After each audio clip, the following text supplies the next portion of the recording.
Hey everyone, sabayan nyo ako sa aking biyahe ngayon. So, papunta pala ako nito sa Dubai to Croatia. So, ayan, dumating na ako pala sa Hamad International Airport. Tapos nag-picture lang kami. Ani pala kami na batch nito. Isang babae, 5 lalaki, tapos ayan, nagpicture kami muna bago kami pumasok doon sa boarding.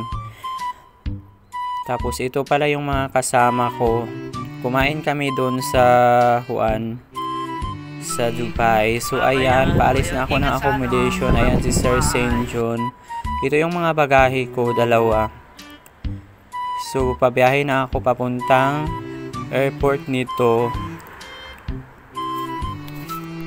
Connecting flight pala yung kinuha ng agency sa amin. So magmumula ako ng Doha to Qatar. So 2 hours yung biyahe namin. So pabiyahe na ako nito papuntang airport.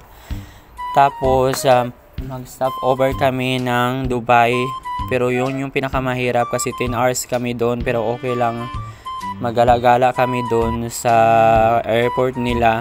So yung airport pala nila doon, so parang Pilipinas lang pala, no, magsasakay tayo ng mga bus kung saan tayo pupunta na mga terminal. So nagbiyahe na ako nito papuntang Hamad International Airport, galing ng Alcor kasi ako malayo pa. Tapos ando na yung mga kasama ko. Tapos ito na yun sila yung mga kasama namin. So magbo-boarding na kami nito kasi 6 PM na po. So yung boarding namin is 6 PM. Ito yung babae na kasama namin, isang babae, si Mera. Tapos ito si Jomar, si Fernan, tapos si Kent, si Jason at saka si Joel. So nagkuha na kami sa immigration. Ito yung isang lalaki, yung electrician. Nagpatimbang na kami ng mga bagahe namin. So yung bagahe pala namin is 20 lang. So may mga over baggage po. Tapos nilagay na namin sa iba naming mga kasama para madala namin kasi sayang yung mga pinagbibili namin. Tapos gagamitin namin doon para wala kasi kaming work muna doon. So syempre magpa-process ka pa ng mga papers mo like police clearance, ID, med at saka iba. Alam niyo naman yan sa first na OFW tayo. Marami tayong gagawin, hindi tayo magdiretso ng work. So ito, papasok na kami sa papunta na kami nito ng Dubai. So nakapasok na tayo, no. So kabado tayo sa immigration, pero okay lang, at least nakapasok na tayo. Papunta na tong Dubai na airport. Papasok na kami sa aircraft nito. So ayan yung mga kasabayan namin. So Fly Dubai pala kami, no, yung sinakyan namin. First time kong nakasakay ng Fly Dubai na aircraft. So hindi pala siya kalakihan. Sakto lang siya. Yung flight pala namin papuntang Dubai is 10 PM. So 2 hours pala kami. Yung flight namin papuntang Qatar to Dubai, 2 hours po siya. Tapos sa Zagreb 6 hours.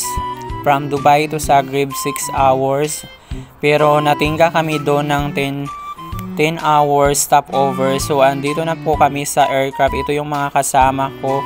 Naghanap kami ng aming mga upuan kung saan kami naka-assign. So ayan sila. Nakaupo na ako kasi sa kabila ako dumaan.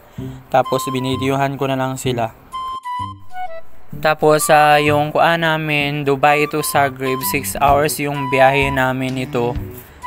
So antayin lang namin yung flight namin. Yung flight namin pala is mga 10:20 na po ng umaga. Dubai time. Tapos ayan, dumating na kami sa airport ng Dubai. Ito yung Dubai airport. Unti lang yung video ko kasi bawal daw mag-video dito. So ito na yung sa immigration. Papunta kami doon sa connecting flight para mahatid kami ng bus.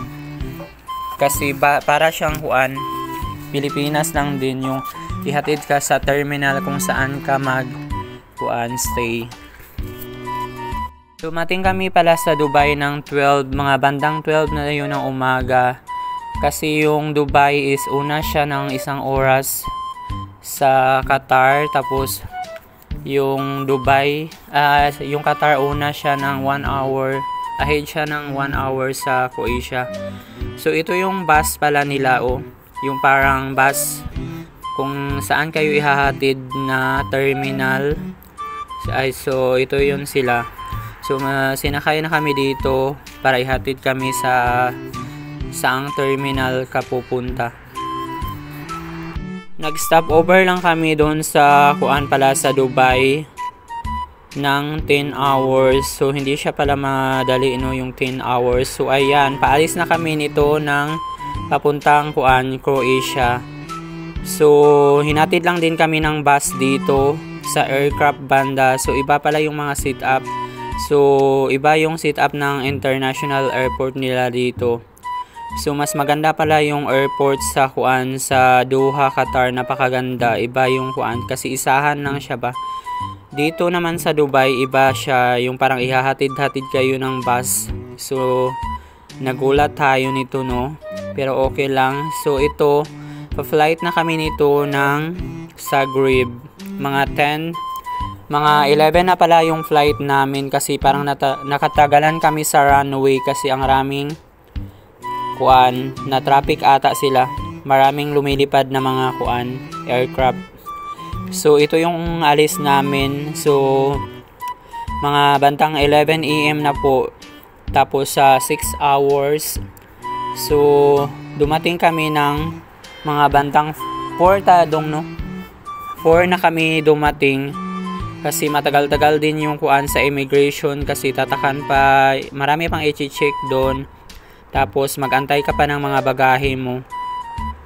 So palipad na kami ng Zagreb nito. So waiting na lang kami take off yung namin. Fly Dubai din pala to. So ito, nakalipad na pala kami. Ito yung nila sa Dubai. Ito yung view nila pag nasa airplane ka na. Yung weather pala nila dito, yung parang bagyo ata dito. Parang bagyo sa ngayon kasi summer siya, mainit. Tapos sa umaga malamig po tayo.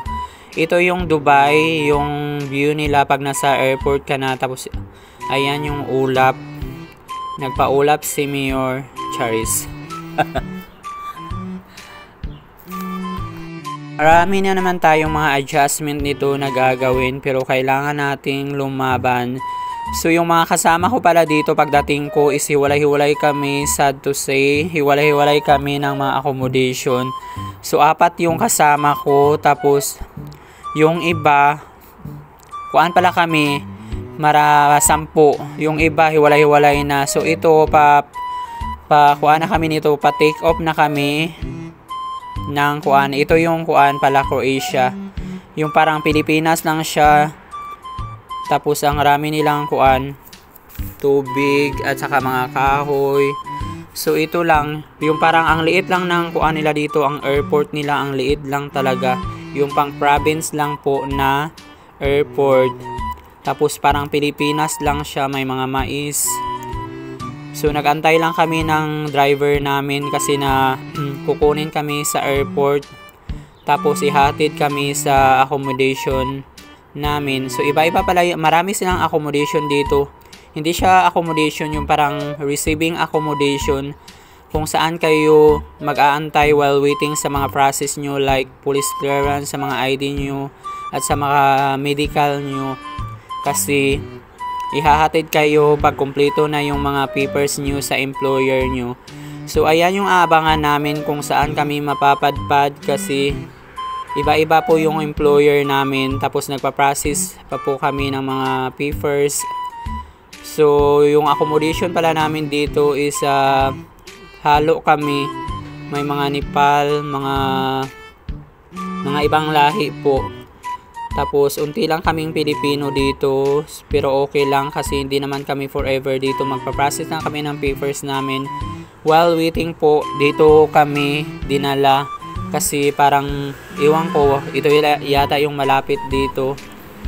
So, antay lang tayo kung saan tayo mapapadpad nito. Tapos, pagkatapos niyan, dumating na kami na pumunta kami ng supermarket. May nagyaya po kasi parang kailangan naming bumili. Ito yung mga seafoods nila. So, marami po dito sa pinuntahan namin yung parang SNR siya na supermarket. So, iba pala dito, be. So, makuan tayo, shocking. So, ito yung mga baboy po pala sa mga Middle East na tagtrabaho. So, ito yung maliit na baboy, yung ginagawang cochinillo ba yun? Tapos, ayan, ang rami po dito. Parang SNR to siya, ang laking groceries. Tapos, ayan yung mga baboy nakahilira dyan. So, bumili kami kasi nagutom na kami sa biyahe namin kasi parang wala ring kanin dun sa airplane. Walang kanin, yung parang lang siya. Pansit, spicy pansit yung kinain namin. Tapos walang rice. Ayan yung mga baboy. So, bibili daw kami kasi gusto namin mag-ulam para adobo ba. Adobong pinatuyo na baboy. So, ayan yung drama natin ngayong araw. So, abangan kung ano pang mangyayari sa ating mga journey dito. So, update na lang tayo. Ayan yung mga kasama ko. Tapos, pumunta kami dito kasi marami pa kaming kailangan bilhin. Kasi wala rin kaming SIM card. So, ayan, naghahanap kami dito. So, ito yung meat section nila, yung pork section. Tapos,